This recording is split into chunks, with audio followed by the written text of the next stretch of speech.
여러분들, 제가 여러분들에게 문자를 이렇게 수요 성경 읽기 문자를 보내고 주일 예배 문자를 보내고 그리고 금요 기도회 문자를 보낼 때 제일 첫 번째 하는 인사가 있습니다. 바로 샬롬이라고 이렇게 합니다. 아니면은 평안하시죠 라고 이렇게 인사말을 시작하면서 몇 시에 예배가 있습니다라고 안내를 합니다. 이 샬롬이라는 말이 무슨 말인지 혹시 아시나요? 샬롬? 샬롬은 뭐 히브리 사람들, 이스라엘 사람들의 인사이기도 합니다. 제가 예전에 한번 아침 인사 한번 굿모닝이라는 인사 히브리어로 가르쳐 드린 거 기억나시나요? 보켈 토브라고 이렇게 보켈 토브, 토브가 좋다라는 말이 있거든요. 어찌되었든 이 샬롬이라는 것도 인사말로 많이 쓰입니다. 근데 이 샬롬의 뜻은 안녕하세요, 평안, 안녕하세요라는 말도 있지만은 그 샬롬의 진정한 의미는 평안, 평화라는 뜻을 가지고 있습니다. 그래서 이 샬롬에서 비롯되어진 단어 중에 우리가 너무나 잘 알고 있는 도시의 이름, 그 다음에 성의 이름을 하나 알고 있습니다. 혹시 아시나요? 예루살렘. 그래서 이 살렘이 결국 샬롬에서 변형되어서 샬렘으로 되었습니다. 그래서 예루살렘이라는 도시는요, 그 예루살렘의 뜻은 평화의 도시라는 뜻을 가지고 있습니다. 어찌되었든 중요한 것은 이 평안하냐, 오늘 말씀의 제목은 평안할 때라는 말씀을 제목을 가지고 함께 좀 말씀을 나누고자 하는데요. 이 평안하냐, 평안이라는 말을 떠올릴 때마다 저는 어떤 장면이 떠오르냐 하면은 예수님이 부활하시고 난 이후에 이제 무덤에서 나오시고 첫 만남을 가졌던 그 막달라 마리아와 다른 마리아를 만났을 때 예수님이 그 두 여인에게 이야기하시죠. 마태복음 28장 9절 말씀에 그들을 만났을 때 얘들아 딱 만나자마자 하는 말씀이 평안하냐, 평안하냐, 잘 지냈느냐, 그동안 어떻게 지냈니? 라는 그 말, 샬롬, 평화, 평안, 이 말이 우리의 삶에 너무나 뗄 수 없을 만큼 사모하는 말이고 그 말이 우리에게 있어서는 일상에 있어서 정말 너무나 소중한 단어입니다. 문제가 많기를 소망합니까? 문제가 많기를 희망합니까? 그렇지 않습니다. 예수를 그리스도로 고백하지 않는 그러한 사람들도, 비그리스도인들도 삶을 살 때, 일상을 살 때 가장 많이 요구하고 가장 많이 기대하는 것이 무엇이냐면은 일상에 아무런 문제가 없는 것. 그래서 평안한 삶을 사는 것을 가장 크게 기대하고 가장 크게 소망을 두고 살아가고 있습니다. 오늘 저와 여러분이 말씀을 나눌 때 이 평안이라는 게 사전적 의미에서는 아무런 문제 없고 아무런 힘듦이 없는 거이지만요, 살펴볼 본문에서 이 평안이라는 의미가 조금 다르게 다가오고 있습니다. 오늘 우리가 읽었던 본문 말씀 예레미야서 22장 20절부터 22절까지 말씀은요, 그렇게 기분 좋은 말씀은 아닙니다. 그렇게 기분 좋은 말씀은 아닙니다. 오늘 본문에 등장하는 말씀이 첫 번째 20절에는 너는 레바논에 올라 외치며 바산에서 내 소리를 높이며 아바림에서 외치라 라고 이야기하는데, 이 레바논과 바산, 아바림은 이스라엘의 외곽 지역에 있는 높은 곳입니다. 그래서 고산지대, 그래서 어떻게 보면은 이스라엘의 이 경계선과 같은 곳입니다. 근데 이 경계선과 같은 곳에서 이 무엇을 외치냐 하면은 이는 너를 사랑하는 자가 다 멸망하였음이라 라고 이야기합니다. 오늘 본문 말씀은 어떤 배경을 가지고 있었냐 하면은요, 하나님께서 이스라엘 백성들이 지독히도 자신의 말씀을 듣지 않았는가 봅니다. 하나님께서 바라보실 때 여호와 보시기에 악을 행하던 왕들이 계속해서 일어났고 정직한 왕들이 간혹 가다가 일어났지만은, 그러나 다윗처럼 정직하게 행하던 왕들이 계속해서 일어나지 않으니까 열왕기 상하를 통해서 우리가 알고 있듯이 그 이스라엘 나라가 결국에는 망하게 되는, 북이스라엘과 남유다가 망하게 되는 그 망하게 되는 장면을 누가 선포하냐면은 바로 예레미야 선지자가 선언하고 선포하는 장면입니다. 그래서 하나님이 예레미야를 통하여서 예레미야야 네가 가서 선언하고 선포해라. 내가 사랑했던 이 이스라엘 백성들, 나의 백성들을 내가 이제 심판할 것이다. 누구를 통해서? 바벨론을 통해서 싹 다 밀어버릴 것이다. 싹 다 포로로 잡혀갈 것이다. 싹 다 파괴되어 버릴 것이다 라는 것을 선언하게 하셨습니다. 우리가 예레미야 선지자를 이렇게 표현합니다. 눈물의 예언자, 눈물의 선지자라고 이야기합니다. 왜 눈물의 예언자이며 왜 눈물의 선지자냐 하면요, 예레미야는 하나님의 마음을 알았던 사람입니다. 어떤 마음을 알았냐 하면은 하나님이 이스라엘 백성을 사랑한다라고 말씀하시고 내가 너를 사랑한다라고 말씀하시고 너희들 여호와께 돌아오면 내가 다시 회복시키겠다라고 계속해서 말씀하셨는데도 불구하고 이스라엘 백성들이 어떻게 합니까? 귀를 닫고 눈을 닫고 마음을 닫고 행동을 하지 않은 채로 하나님과의 정반대의 삶을 살고 있으니 하나님이 그들을 바라볼 때 내가 안 되겠구나, 이제 저들을 심판해야 되겠다라는 마음을 예레미야가 알게 되었습니다.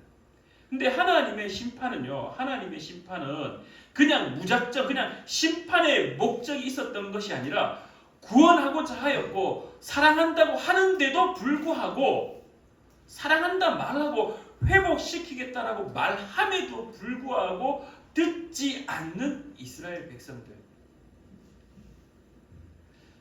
시편의 저자가 여호와는 나의 목자이십니다라고 고백할 때 주께서 나를 지팡이와 막대기로 나를 안위하신다라고 이야기합니다. 하나의 지팡이는 외부의 적으로부터 이 양들을 보호하는 모습이었고 하나의 막대기는 어떤 것이냐면 자신의 양이 바른 길로 가지 못하는, 목자가 인도하는 길로 가지 않을 때 그 양들의 엉덩이나 그 양들의 머리를 툭툭 쳐서 자신의 가야 될 길을 다시금 옳은 길로 모으는 역할을 했던 것, 그 막대기.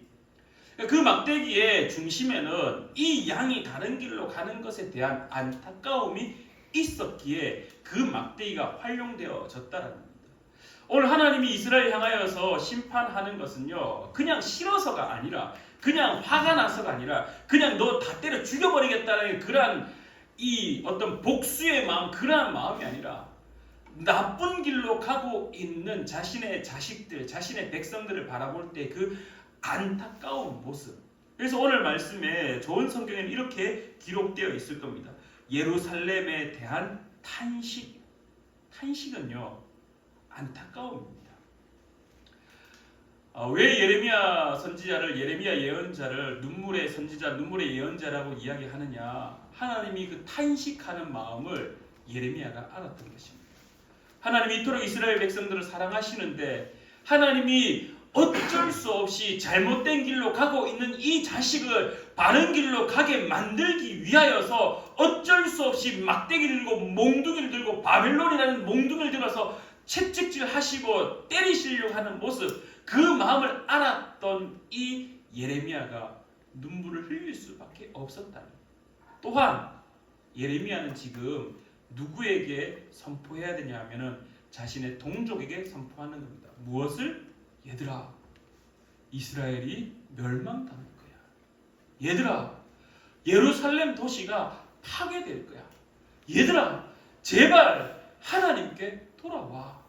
돌아오지 않으면 하나님이 작정하셨어. 다 파괴시켜 버릴 거야. 그래서 너는 레바논에 올라 외치며 바산에서 내 소리를 높이며 아바림에서 외치라. 이는 너를 사랑하는 자가 다 멸망하였습니다. 하나님의 마음을 알았던 예언자 예레미야, 그리고 이스라엘 백성들 자신의 민족을 향하여서 잘 될 것이라고, 복 받을 거다라고 말하지 못하고 멸망할 거다라고 선언해야 되어서 그가 감옥에 또 가고 그가 쫓김도 당하고 그가 채찍질도 당하는, 어쩔 수 없이 그 하나님의 말씀을 선포해야 될 수밖에 없었던 그 마음이, 그 역시 하나님의 마음으로 탄식되어지고 안타까움의 눈물이 계속해서 흘려내렸기에 예레미야를 향하여 눈물의 예언자라고 이야기하고 있습니다. 그래서 오늘 본문 말씀의 가장 큰 바탕은 하나님의 탄식이었습니다. 하나님의 안타까움이었고 그 안타까움이 결국은 돌이키게 하기 위하여서 심판이라는 방법을 사용하고 있다라는 겁니다. 그리고 난 이후에 이 멸망의 원인에 대해서 예레미야 선지자가 하나님의 말씀에 따라 선언을 하는데요. 오늘 우리가 눈여겨 보아야 할 절이 바로 21절입니다. 우리 21절 한번 띄워주시겠습니까? 21절 우리 같이 한 목소리로 읽으시겠습니다. 시작. 내가 평안할 때 내가 내게 말하였으나 내 말이 나는 듣지 아니하리라 하였나니 내가 어려서부터 내 목소리를 청종하지 아니함이 내 습관이라. 여러분 오늘 본문 말씀에 우리가 바라보아야 될 몇 가지 포인트가 있습니다. 첫 번째는 내 말이, 네 말이 나는 듣지 아니하리라. 나는 듣지 아니하리라. 누가 그런 말을 했냐고요? 이스라엘 백성. 나는 듣지 아니하리라. 그리고 나서 또 이어서 이렇게 표현합니다. 네가 어려서부터 내 목소리, 하나님의 목소리를 어떻게 했냐고요? 청종하지 아니했다. 심지어 그것이 습관이 되었다라고 이야기하고 있습니다. 근데 여러분들 오늘 우리의 성경에는 나는 듣지 아니하리라 라고 표현되어 있고 내 목소리를 청종하지 아니함이라 청종이라는 표현을 하는데요. 히브리 원어를 보면은 둘 다 듣지 않는다라는 표현입니다. 둘 다 듣지 않는다라는 표현입니다. 그래서 히브리어로 이 나는 듣지 아니하리라를 이렇게 표현합니다. 로 에시마으라고 표현합니다. 로 에시마으. 그 다음에 목소리를 청종하지 아니한다라는 말은 히브리어로 로 샤마아테. 로 샤마아테. 근데 이 단어, 이 말 앞에 똑같이 붙는 게 뭐냐면 로라는 겁니다. 로, 히브리어 로. 근데 이 히브리어 로가 무엇이냐면은 부정부사라는 말입니다. 어렵죠? 부정부사. 그러니까 쉽게 말하면은 부정적으로 쓰이는 말입니다. 나 뭐뭐 하지 않겠다라는 말. 나 뭐뭐 하지 않겠다. 근데 특히 이 로라는 단어는요. 언제 쓰이냐면은 히브리어 단어 중에 내가 절대로 하지 않겠다. 정말 가장 강하게 거부할 때 이거 하세요. 이거 해야 됩니다. 라고 할 때 그냥 생각해보고요 정도가 아니라 저 그거 못할 것 같아요. 이거가 아니라 이거 하셔야 합니다. 이거 하십시오. 라고 할 때 로라는 말로 답변을 하는 순간 나는 그거 절대로 내가 목에 칼이 들어와도 내가 절대로 그거 하지 않겠습니다. 라는 말이 로가 들어간다는 겁니다. 그래서 오늘 본문 말씀을 좀 더 의역하면요. 나는 당신이 어떤 말을 하더라도 나는 내 목에 칼이 들어와도 절대로 당신의 말을 듣지 않겠습니다. 듣지 않겠습니다. 나는 절대로 당신의 말을 듣지 않을 것입니다. 듣지 않겠습니다. 그리고 나서요. 두 번째, 내 목소리를 청종하지 아니합니다. 로 샤마아테도 이렇게 해석할 수 있습니다. 너는 그렇게 내가 이야기하는데 내 목에 피가 토하면서까지 너에게 이야기하는데 내가 너에게 이렇게까지 이야기하는데 네가 절대로 내 말을 듣지 않는구나. 차이가 무엇이냐? 하나는 내가 절대로 죽었다 깨어나도 내 눈에 흙이 들어와도 절대로 당신 말을 듣지 않겠습니다. 두 번째, 청종하지 아니한다는 것은요, 로샤마테는요, 당신이 어떤 말을 해도 내가 듣지 않겠습니다. 반대로 이제 내가 이렇게 말을 하는데, 내가 이토록 너희들에게 말을 하는데 너는 내 말을 절대로 듣지 않는구나. 하나는 이스라엘 백성 입장에서 나는 듣지 않을 겁니다라고 이야기하고 있고, 하나는 하나님의 입장에서 내 말을 너희가 듣지 않구나라고 이야기하고 있다라는 겁니다. 그리고요, 또 재미난 것은 이 에시마흐랑 샤아마테의 원형이 뭐냐 하면 샤마르라는 단어입니다. 이 샤마르는 무슨 말이냐면 단순히 듣는 것이 아닙니다. 이 샤마르의 의미 속에 무엇이 핵심으로 숨겨져 있냐면은 내가 그것을 듣고 마음에 새겨서 이 마음에 새긴 거를 따라서 적합한 행동, 듣고 마음에 새겨 행동하는 것까지가 샤마르.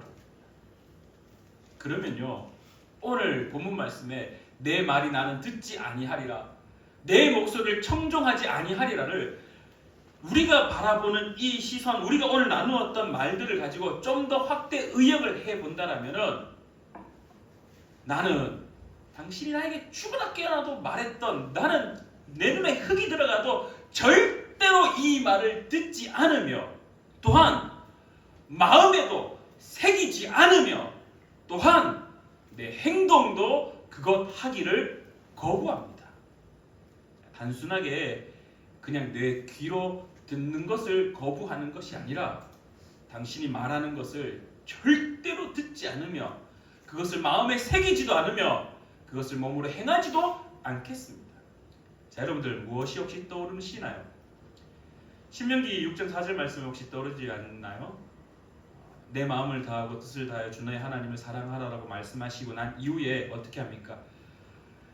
가르쳐서 계속해서 그 말씀을 듣고 마음에 새기고 막 몸에 새겨서 막 손에 띠를 띄우고 이마에 테피린을 붙이고 해서 그 말씀을 내 자녀에게 가르치고 새겨서 행동하게끔 계속해서 모세를 통하여 말씀을 선포하는데, 오늘 이스라엘 백성들은 어떻게 하느냐? 아무리 말해도 나는 절대로 당신의 말을 듣지 않을 겁니다. 심지어요, 마음에 새기지도 않을 겁니다. 심지어요, 행동도 하지 않을 겁니다.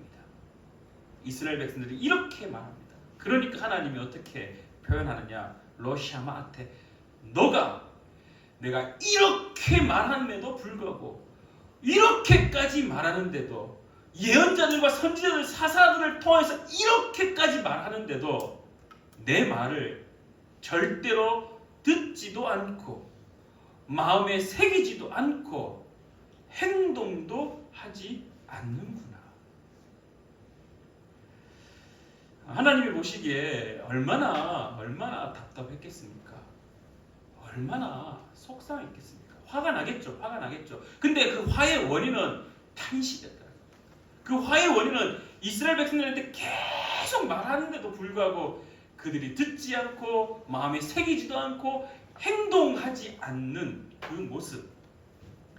그래서 그로 인하여서 결국 하나님은 심판을 작정하셨다라는 겁니다. 심지어 하나님이 그것을 무엇이라고 표현하냐 하면은, 이러한 모습들이 언제부터 있었느냐? 어렸을 때부터 습관처럼 남아 있다라는 겁니다. 여러분들, 이 어려서라는 말이 예레미야 3장 25절에도 비슷한 말로 등장합니다. 어떻게 등장하냐 하면은 이 청년들이라는 표현으로 등장하는데요. 이 어려서가 그럼 도대체 언제냐라고 물을 때 많은 신학자들과 많은 주석가들이 이렇게 표현합니다. 언약이 선포되어졌을 때부터,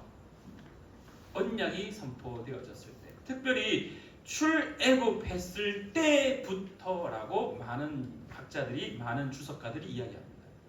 여러분들 출애굽 사건을 잘 알 겁니다. 출애굽 사건을 보시면은 참 그 백성들이 얼마나 낭창하기도 하고, 얼마나 때로는 안타깝기도 하고, 얼마나 때로는 무지하고 화가 나는지 모릅니다. 아시잖아요. 잘 가다가도 뭐가 조금이라도 마음에 들지 않으면 원망하기 시작하고 불평하기 시작합니다. 이렇게까지 이야기합니다. 내가 애굽 땅에 있었으면은, 그곳에서 노동을 했으면은 그래도 고기 정도는 먹을 수 있었을 텐데, 배를 굶지는 않았을 텐데, 그러면서 모세에게 원망하고 하나님에게 원망합니다. 물론 거기에 대한 해결책을 하나님이 제시하시죠. 만나를 주셨고 메추라기 떼를 주셨습니다. 또 사흘길, 또 이틀길, 또 하루길을 갈 때마다 그들의 눈에 불평할 것들이 보여집니다. 목이 마르다. 내 양들이 목말라 죽겠다. 마라의 쓴물이 단물로 바뀌고, 무리바에서 반석에서 샘물이 터져 나옵니다. 그때부터 이 이스라엘 백성들은 항상 하나님의 말씀을 들을 때는 잘 따라하는 것처럼 보여지지만은 결국은 불평과 불만이 그들의 삶에 자리 잡았던 것으로 보입니다. 그래서 하나님이 그것을 무엇이라고 표현했느냐? 습관이라고 이야기합니다. 여러분들 이 습관이라는 것도 또 히브리어로 한번 보시면 재미인데요. 때레크라는 단어인데요. 이 때레크는 어떤 뜻을 가지고 있냐면 이 습관은 길이 없는 곳이었습니다. 길이 없는 곳인데 사람들이 막 이렇게 자주 가다 보니까 그 곳에 어떻게 됩니까? 풀이 싹 갈라지게 되고 흙먼지가 날리던 땅인데 계속해서 사람들이 다니다 보니까 그곳에 땅이 밟혀서 맨들맨들해지고 아스팔트 포장한 것처럼 사람들이 다니기에 편안한 길이 된 상태. 길이 없었는데 자꾸 하다 보니까 길이 만들어져서 이제는 누가 봐도 길처럼 되어진 상태. 그것을 히브리어 때레크, 습관이라고 오늘 성경은 말하고 있다는 겁니다. 이스라엘 백성들이 그렇게 언약을 선언하고 언약을 가슴에 새기고 다 했지만 결국은 길이 아닌 곳을 걷기 시작했고, 한 번이 어렵지 두 번 가고 세 번 가고 네 번 가다 보니까 그곳이 어떻게 되어버렸냐? 길이 없던 곳이 길이 만들어져 버릴 정도로 그들의 삶에 하나님의 음성 듣는 것을 거부하는 것이 습관처럼 되어버렸다라는 것입니다. 근데 중요한 것은 오늘 우리가 21절에 이 말씀이 있습니다. 바로 평안할 때라는 겁니다. 오늘 우리의 시선에 사로잡는 말입니다. 평안할 때. 오늘 말씀의 제목이기도 합니다. 하나님이 언제 이스라엘 백성들의 말씀을 하느냐라고 했을 때 언제든지 말씀하시죠. 늘 말씀하시죠. 근데 하필이면은 예레미야 선지자를 통하여서 언제 말씀을 했느냐라고 정확하게 이렇게 표현합니다. 내가 평안할 때, 너희들이 평안할 때에 말씀을 선포하였다라고 이야기합니다. 성경에는 이 평안할 때를 몇 번 이렇게 말하는데요. 첫 번째는 에스겔 16장 49절입니다. 내 아우 소돔의 죄악은 이러하니 그와 그의 딸들에게 교만함과 음식물의 풍족함과 태평함이 있음이며 또 그가 가난하고 궁핍한 자를 도와주지 아니하며, 여기에서 이 평안이라는 평안할 때를 어떻게 표현하느냐? 왕국이 태평성대, 그 나라가 아무런 문제 없을 때, 우리가 잘 알고 있는 그 평안, 그 샬롬, 아무런 문제 없을 때. 다니엘서 11장 21절에도 이렇게 이야기합니다. 또 그의 왕위를 이을 자는 한 비천한 사람이라 나라의 영광을 그에게 주지 아니할 것이나 그가 평안한 때를 타서 속임수로 그 나라를 얻을 것이며 라고 할 때, 여기서도 평안한 때는 바로 왕국에 아무 문제가 없는 상태, 큰 문제가 없는 상태. 근데 재미난 것은요, 잠언 1장 32절에 우리에게 뭔가 한 가지 던지는 메시지가 있습니다. 잠언 1장 32절에 이 평안을 이렇게 표현하고 있습니다. 어리석은 자의 퇴보는 자기를 죽이며 미련한 자의 안일은 자기를 멸망시키려니와. 이 안이라는 말, 이것이 평안이라는 말하고 동일하게 사용되어지는데요. 이 안일할 때 어떻게 되어지느냐? 자기를 멸망시킨다라고 이야기합니다. 잠언의 저자는 이 평안할 때를 어떻게 표현하느냐? 결국은 영적으로 이 경계심이 부족한 안일한 상태를 언급하고 있다는 겁니다. 그러면 성경에서 이 평안할 때를 어떤 의미로 말하고 있냐면은, 바로 첫 번째는 아무런 문제 없는 것, 당연하죠. 아무런 문제 없으니까 얼마나 평안합니까? 얼마나 평안합니까? 아무런 문제, 고민도 없고 어려움도 없고 너무 좋은데, 하지만 그 평안에 그 아무 문제 없는 뒷면에는 무엇이 숨겨져 있느냐? 영적으로 경계심이 약해져서, 부족해져서 경각심이 사라지고 하나님을 향한 그 민감함들이 떨어짐으로 말미암아 안일한 상태에 빠져 죄악을 범하며 여호와를 배반할 가능성이 높아진 시기. 참고로 여러분들, 이스라엘이 이 강대국, 이 나라의 국력과 나라의 어떤 태평성대가 일어났던 시절이 다윗 시절, 솔로몬 시절이라고 우리가 많이 알고 있습니다. 근데 우리가 한 가지 놓치고 있는 것이 무엇이냐 하면은 이 아합이라는 왕의 시절을 우리가 놓치고 있습니다. 아합이라는 왕은 성경에서 이렇게 표현합니다. 여호와 보시기에 악을 행하는 자, 심지어 가장 악한 왕으로 아합 왕이 지금도 거론됩니다. 이 몇천 년 전에 죽었던 사람인데요, 지금도 욕먹는 사람입니다. 성경을 읽을 때마다 아합 왕 그러면은 바알과 아세라, 이세벨 그러면 막 그냥 막 죽일 놈이 되어 있는 사람입니다. 근데 참고로 아합 왕의 시절 이스라엘 나라는요 강대국이었습니다. 아주 무역이 활발했었고요, 국력이 군사력도 셌었고요, 이 나라의 이 백성들도 잘 먹고 잘 살던 시절이었습니다. 근데 성경에서는 이 아합 왕의 시절을 그렇게 긍정적으로 평가하지 않습니다. 특별히 열왕기하 이 신명기 사관의 관점, 신명기의 관점에서 이 아합 왕 시절을 아주 어둠의 시절이라고 이야기합니다. 왜냐하면 오늘 본문 말씀의 21절 말씀과 동일한 시절이었기 때문입니다. 누가 봐도 이스라엘에는 문제가 없습니다. 누가 봐도 군사력이 뛰어나고, 누가 봐도 경제력으로 풍성하고 태평성대이고 먹을 것이 넘쳐나는 시절입니다. 아무런 문제가 없습니다. 그러니까요, 그 모든 평안이 어디에서 비롯되었느냐라는 질문 앞에서는 나의 노동력, 나의 수고, 내가 행하였던, 내가 노력해왔던 그 모든 것의 결과물로 여겼기 때문에 하나님은 안중에 없었다라는 겁니다.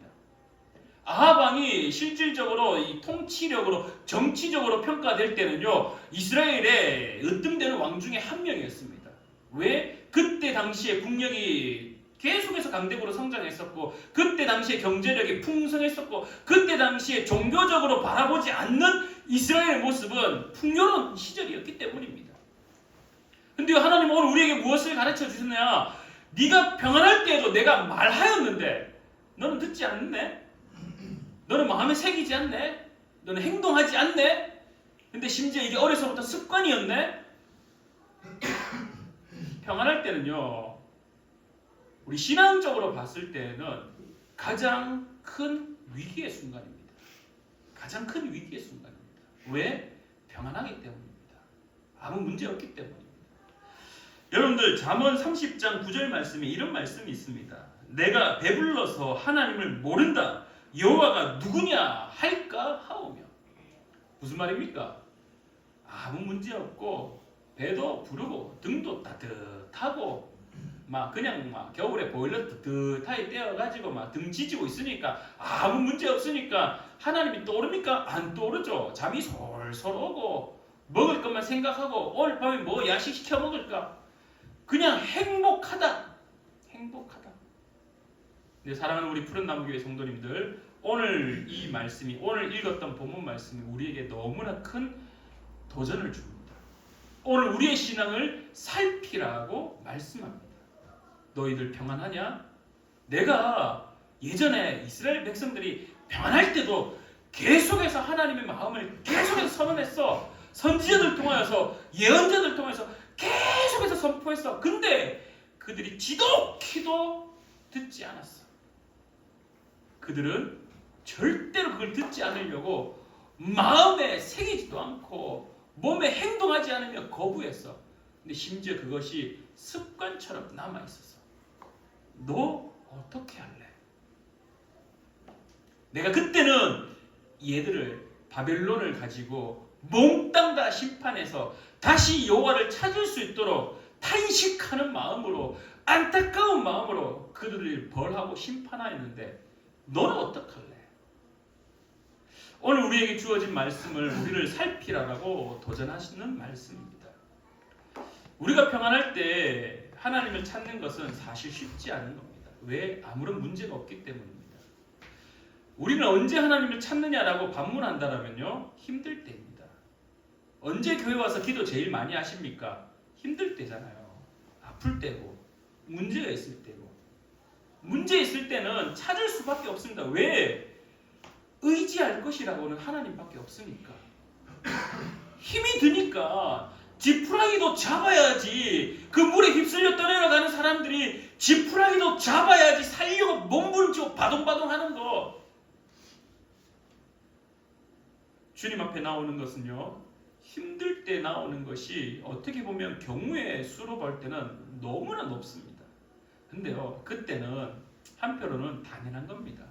힘이 드니까, 문제가 있으니까, 어려우니까, 육체의 아픔이 있으니까 붙잡을 수밖에 없는 시절입니다. 근데 평안할 때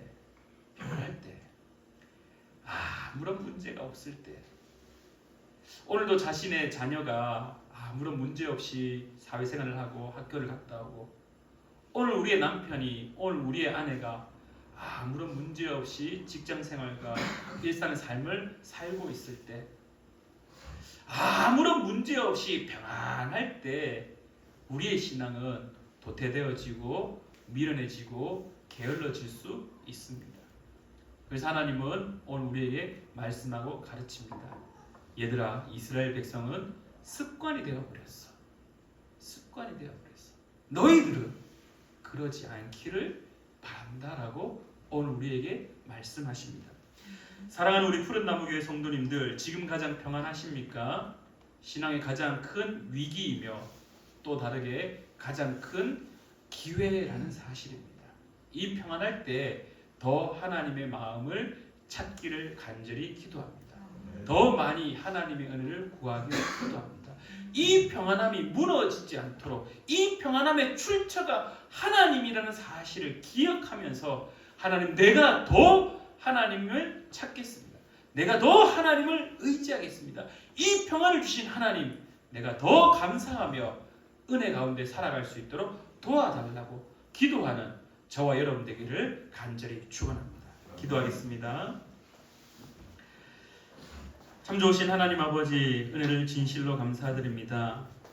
이스라엘 백성들이 하나님을 향하여서 듣지 않겠노라라고, 나는 절대로 듣지 않겠노라고 로 에시마을하며 말할 때, 하나님은 또 이스라엘 백성을 향하여서 내가 이토록 말을 하는데, 내가 이토록 은혜의 말씀을 선포하는데, 내가 이토록 사랑한다 말하는데 너희들이 절대로 나의 목소리를 듣지 않는구나. 이것이 심지어 습관이 되어 버렸구나라고 탄식하시며 이스라엘과 예루살렘을 향하여, 심지어 오늘 우리를 향하여 말씀하고 있음을 바라봅니다.